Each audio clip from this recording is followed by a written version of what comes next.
Hey everyone, so this is Euro USD, and we're going to do a couple different examples, maybe even on a couple different pairs, and just show you how a trade can be different, whether it's pro trend or counter trend. And I just want to show you a couple ways of managing a trade as well.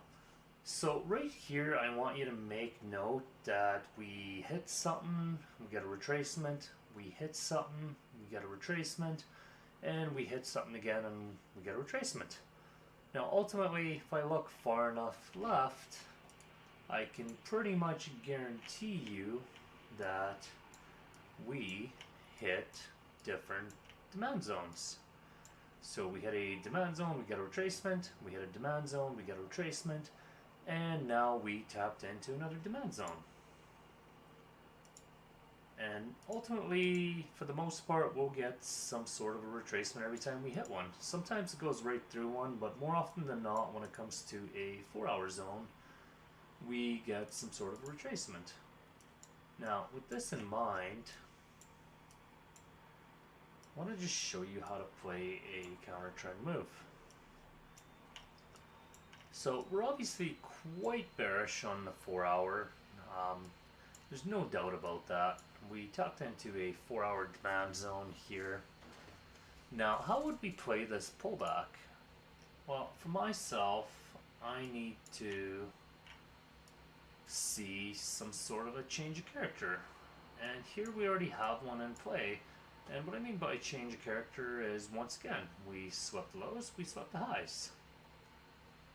So just to show you here, now this is our last form of supply. Now, when you're pulling these supplies, I want you to look at something here. When this candle came up, we had some sort of a reaction and this doji got dropped. So this is where you're obviously reacting to the whole range rather than just the 15-minute supply. And that's likely, let's see, is that a supply on something else? It's more or less, I guess, a 20-minute supply. I cycle through times frames between 10-minute, 15-minute, 20, and 30 to get a cleaner POI sometimes. But I always pay attention to how something reacts. For example, if I have a zone pulled like this, but I can see a reaction underneath it, to me, obviously, a bigger range is in play here. Now, with that in mind, I want to talk about our change of character. So we have our sweep of the lows, which is our chalk bottom, and we have a sweep of the highs, which is chalk top. And ultimately what we have here is a reaction point is probably right here.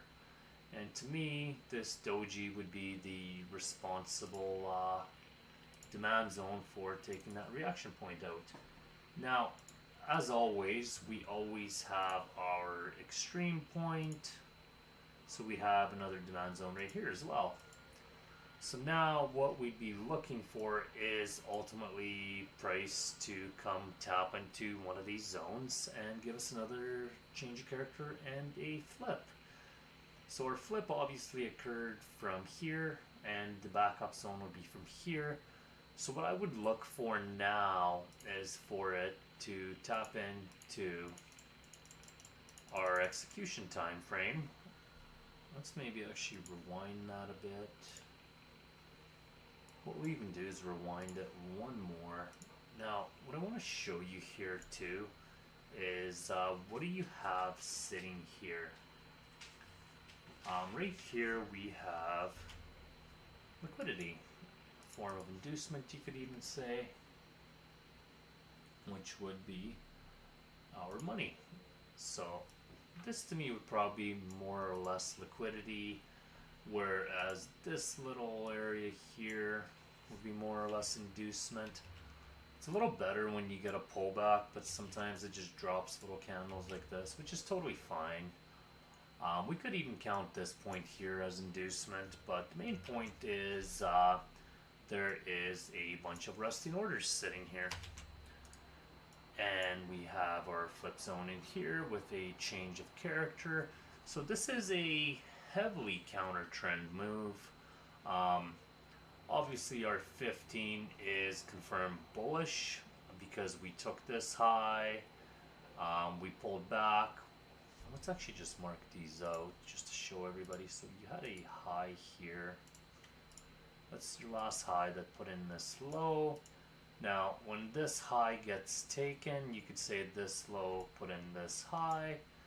You have sort of a pullback here.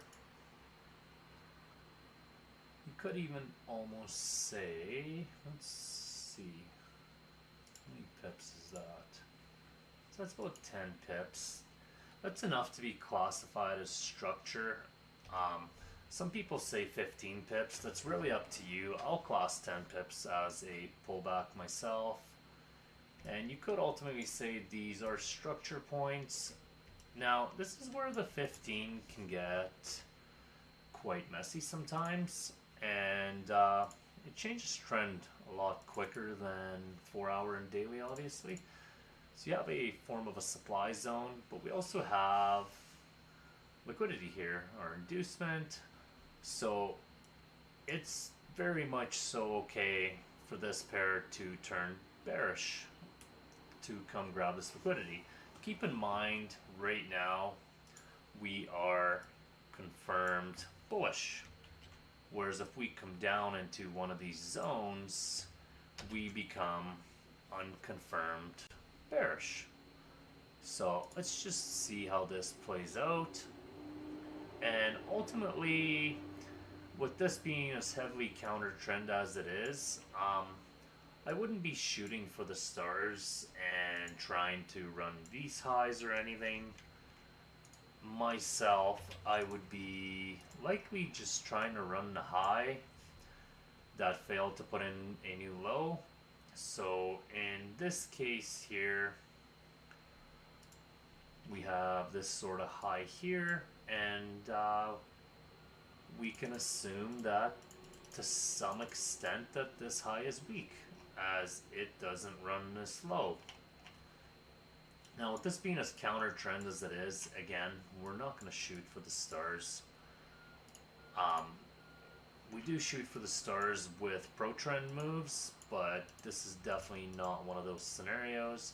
So in this case here, we have another change character that we're waiting on. You know what? Let's actually just wait. Let's actually call this a supply zone. So this is our last sort of a supply zone. Now, in this particular case, we get a reaction off this zone. Sometimes you'll take a loss on the first zone and it'll come to the zone below, and that's totally fine. We can't predict everything the market's going to do, but here we have a supply zone. Now, I picked this particular example to show you something that has multiple reaction points, because sometimes people don't know which reaction point to go with, and this particular example allowed me to show you which reaction point and why. So here you could start looking, you can be like, well, this is a reaction point, you have another reaction point right here, we're currently reacting again. Now you have 3 areas of reactions here. Now, which reaction point would you go with? Myself, whenever I get an area that has multiple reaction points, I always look where I got the greatest reaction from, so the biggest pullback. So in this case, it wouldn't be this area, and that one's pretty relevant too. Either one of these would be fine, but they're better than the first example. To me, this would probably be the reaction point, as the largest pullback came from it. So I would go with this as the reaction point. Now, we've swept the lows, we haven't swept the highs yet. Now here we complete our change of character. So we sweep the lows.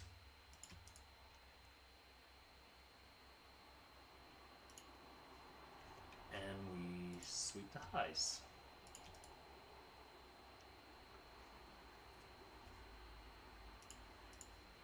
Now, you have a couple of ways of looking at this too. What took out the reaction point? Well, as if you remember what I said earlier, there is always shit in wicks. So this would make this a valid area for me to trade from. With that in mind, I also know that it could come to the extreme. So you have two choices here, depending on how sure you feel of yourself and how much you trust yourself. You could A, execute an order off here, or you could wait to see if this zone reacts and wait for one more break of structure to confirm that this is indeed going to keep going up. So this would be a tap into my trade. I'd have no problem executing this. I'd even have no problem taking a loss here and taking another trade from here. But if we want more confluence, we just wait. So now you have another break of structure where this high fails. So now you could say you have another area to enter. So we have a break structure here. These are how fine the details we look at, and that's why I recommend that most people start with one pair. Once you're consistent with one pair, you can always add another pair or two. So whether you enter down here or you want it to be more conservative and enter on this black doji, it wouldn't matter. Both are valid. Completely up to you.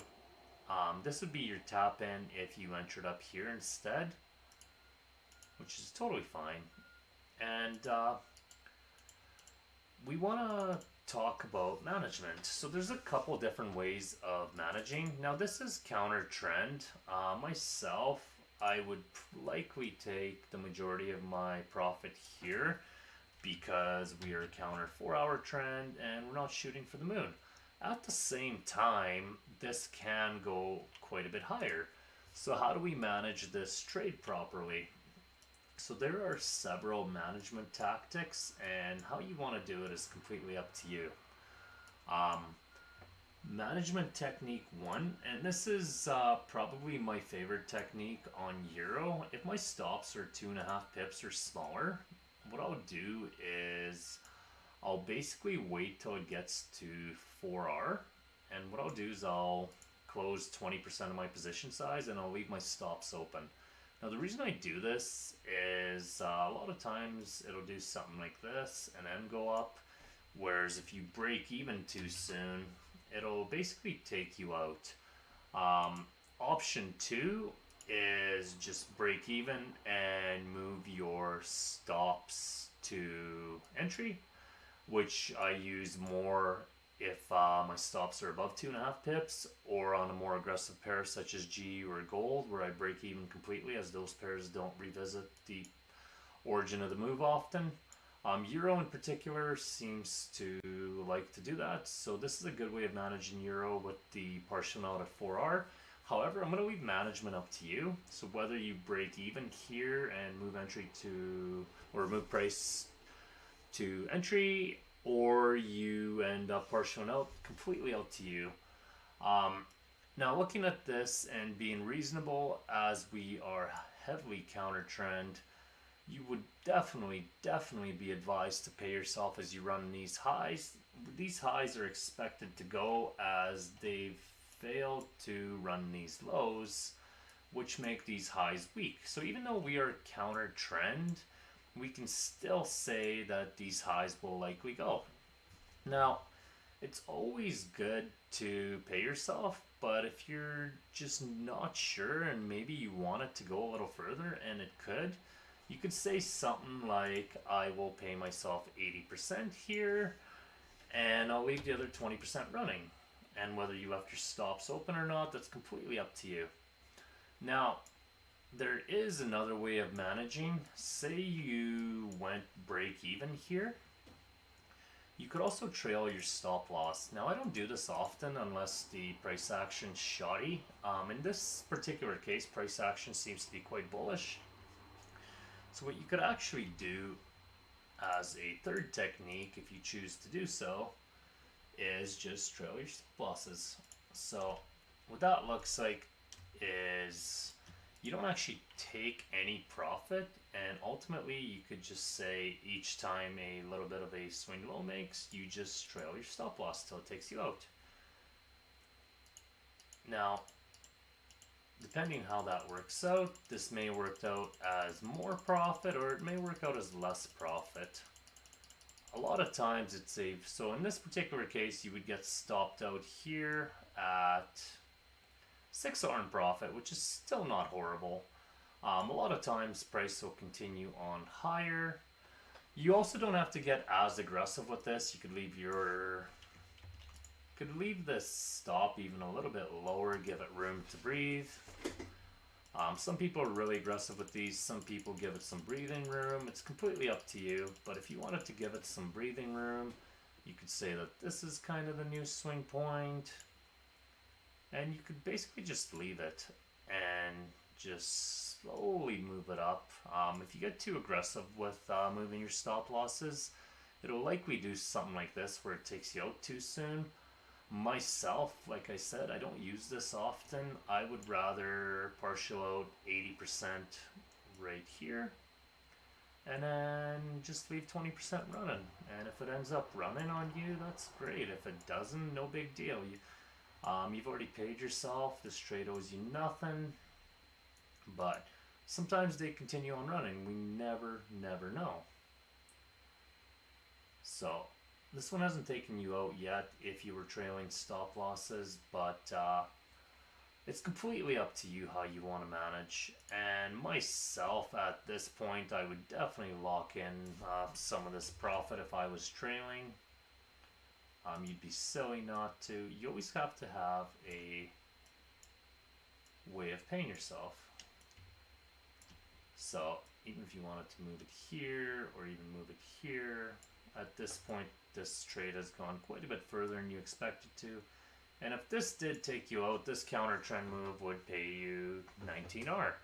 Whereas myself, I am more than happy to take 70 or 80% off these highs and just leave a little runner on. You never know what these little runners are capable of. I've had these little runners run an extra 80, 90 pips and suddenly 20% of your trade turns into another 10, 15R. It's very possible.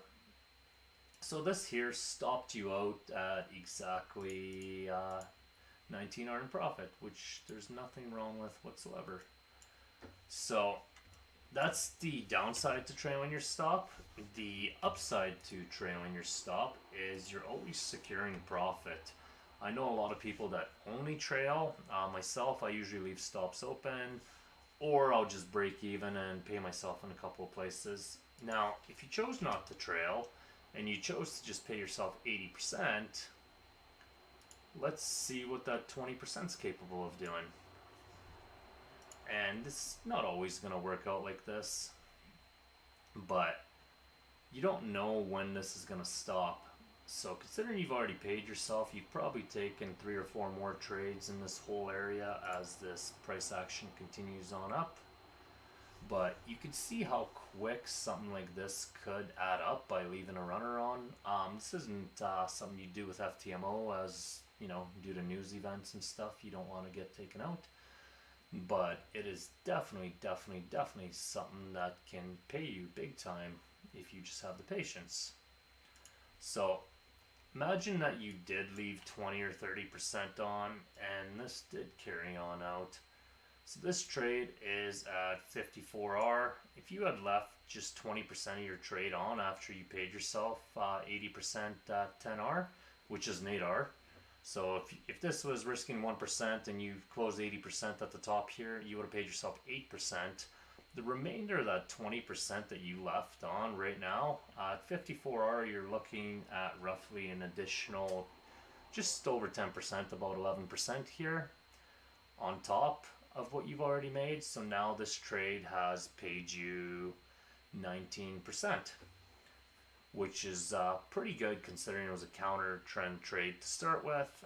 And again, a lot of people don't have the patience to do this. A lot of people are on funded accounts, so they can't do this. How you manage is completely up to you. I just wanted to show you a couple different ways of doing this. Let's do a couple more examples, and I'll show you examples of how to trade pro trend instead of counter.